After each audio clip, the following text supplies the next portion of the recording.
Writer's block. Definitely the worst struggle any writer can have. But how can you unblock yourself? Now's the time to get real, people. Here is my top 5 of how to unblock yourself, and more importantly, of how to take the pressure out of your writing and elevate yourself as a writer.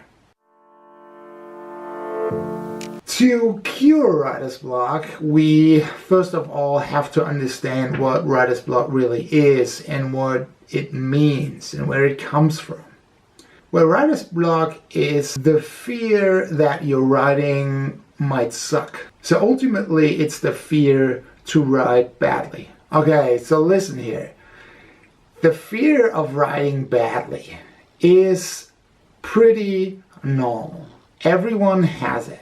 So you gotta understand one thing. It is not the fear that keeps you from writing and that causes writer's block. It's something else. It is the goal that you're trying to succeed with your writing. This is what's causing you the writer's block. And this is also what's causing you self-doubt.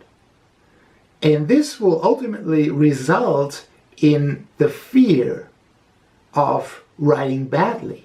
Now, this is some mindset that we are going to change now. When you start writing, the goal should not be to succeed with your writing.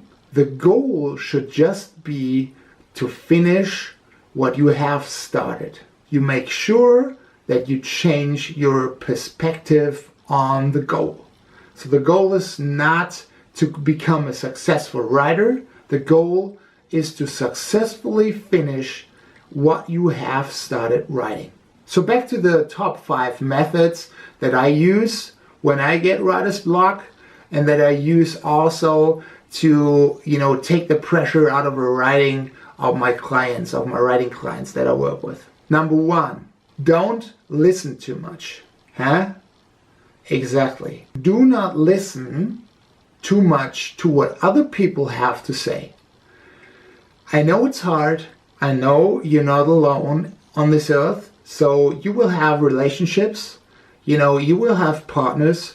You will have a bunch of loved ones and a bunch of friends that, always will have an opinion about what you're doing, about the way that you do it. I know exactly how that feels. I know so well how that feels.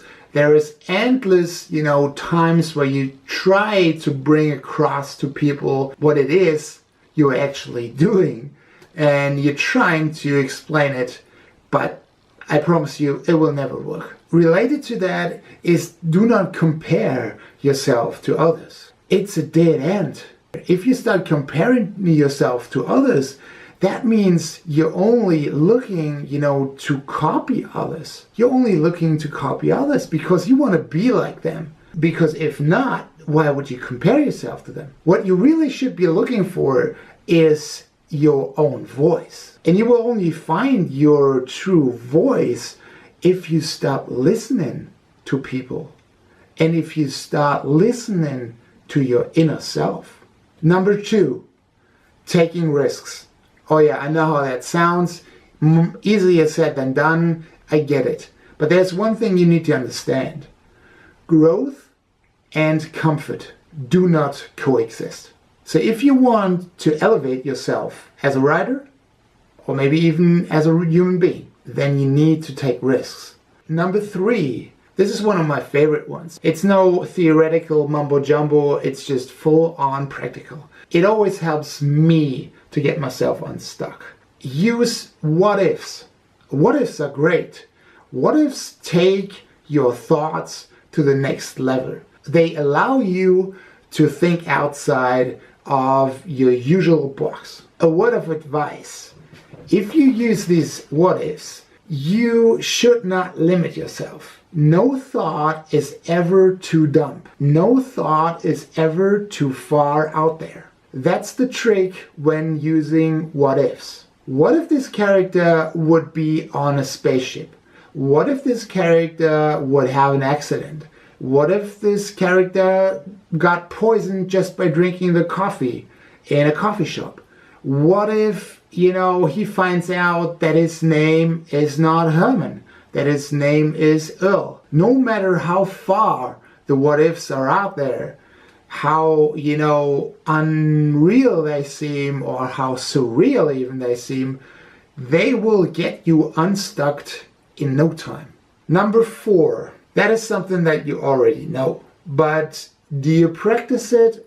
Maybe. There are 2 types of writers.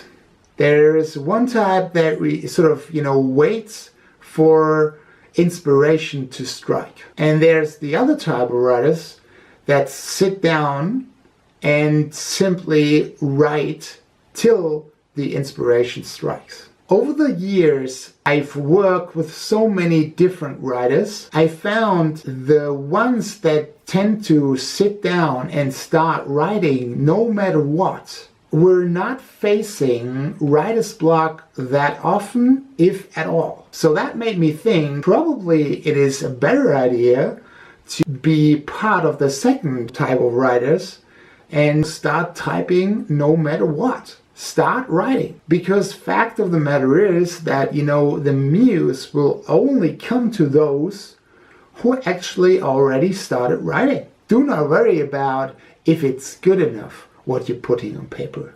Worry about getting it finished. Allow yourself to write badly, but write. Simple as that. So number 5, go out and take a walk. Go out, meet some friends. Go out, look at sights. Go for a hike. Go for biking.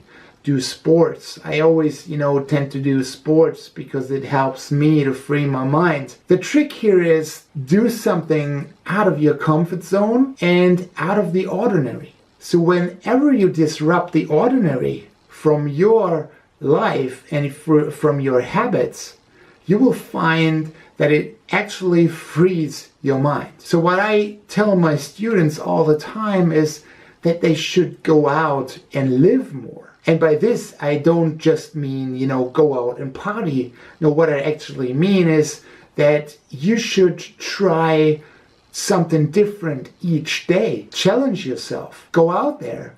Put yourself out there. Try something new.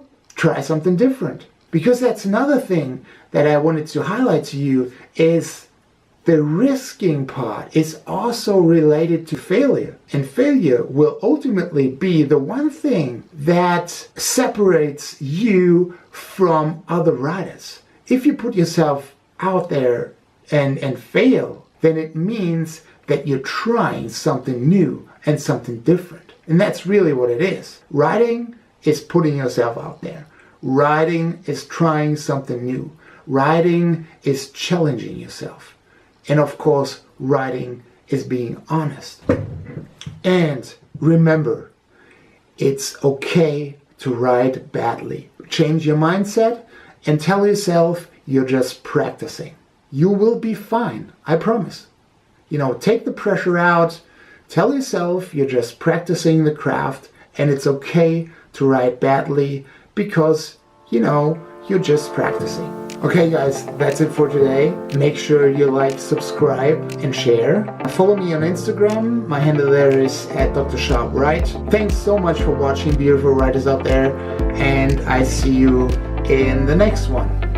Right on.